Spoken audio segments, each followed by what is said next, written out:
Sebagai orang yang mencintai Nabi SAW, kita selalu ingin meniru sunnah beliau. Karena secara umum karakter manusia ingin meniru sosok yang dia kagumi. Dalam sebuah pepatah dinyatakan, "Lau kunta tasduqu hubbahu la ata'tahu. Innal muhibba liman yuhibbu muti'u." Jika Anda jujur mencintainya, Anda akan mentaatinya. Karena orang yang mencintai akan mentaati orang yang dia cintai.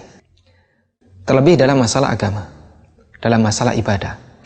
Setiap mukmin yang sadar dengan amalnya akan merasa tenang ketika ibadahnya sesuai panduan yang diajarkan panutannya.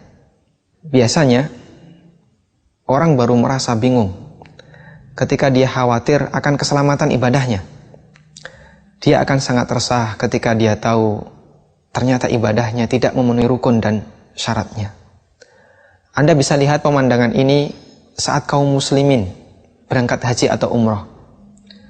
Mereka yakin ibadah ini, haji dan umroh, adalah ibadah yang butuh modal besar, memakan banyak waktu dan tenaga. Sehingga mereka berusaha bagaimana agar haji dan umrohnya sah, atau bahkan mendapatkan predikat mabrur. Karena kesadaran inilah, jamaah haji menjadi orang yang sensitif dengan ibadahnya. Sedikit ada yang mengganjal, mereka akan segera tanyakan ke ustadznya.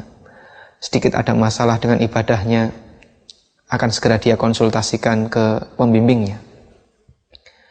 Namun, mengapa mereka mengkhawatirkan ibadah haji dan umrohnya itu? Karena mereka tidak ingin mengorbankan keselamatan ibadahnya. Sehingga mereka ingin semua ritual haji dan umrohnya sesuai dalil. Sayangnya, suasana semacam ini tidak kita jumpai dalam ibadah sholat. Umumnya masyarakat melakukan sholat hanya mengikuti rutinitas sejak kecil. Tata cara sholat yang kita kerjakan, yang mereka kerjakan, umumnya adalah hasil didikan guru kita waktu SD, atau pelajaran yang disampaikan guru ngaji kita waktu kita belajar di surau. Ya, kita layak berterima kasih kepada mereka.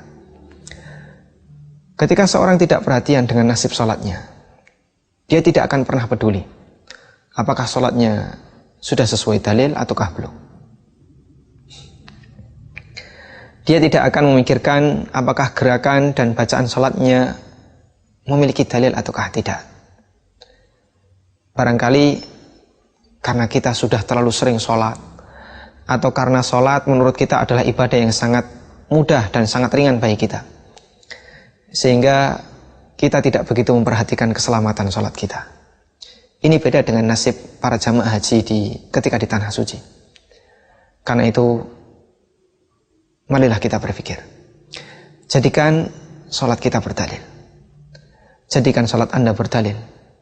Anda akan lebih tenang ketika sholat Anda sesuai dalil.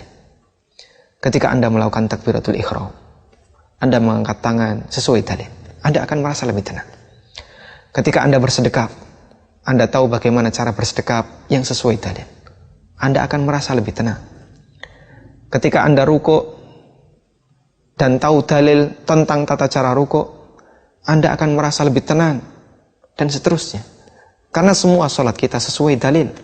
Sholat kita sholat yang berdalil. Jadikan sholat Anda berdalil. Anda akan lebih tenang. Di saat itulah Anda akan lebih khusyuk dalam sholat. Rasulullah SAW mengajarkan dalam sebuah hadis, "Sallu kama ra'aitumuni usalli." Sholatlah kalian sebagaimana kalian melihatku sholat. Jadikan sholat Anda berdalil.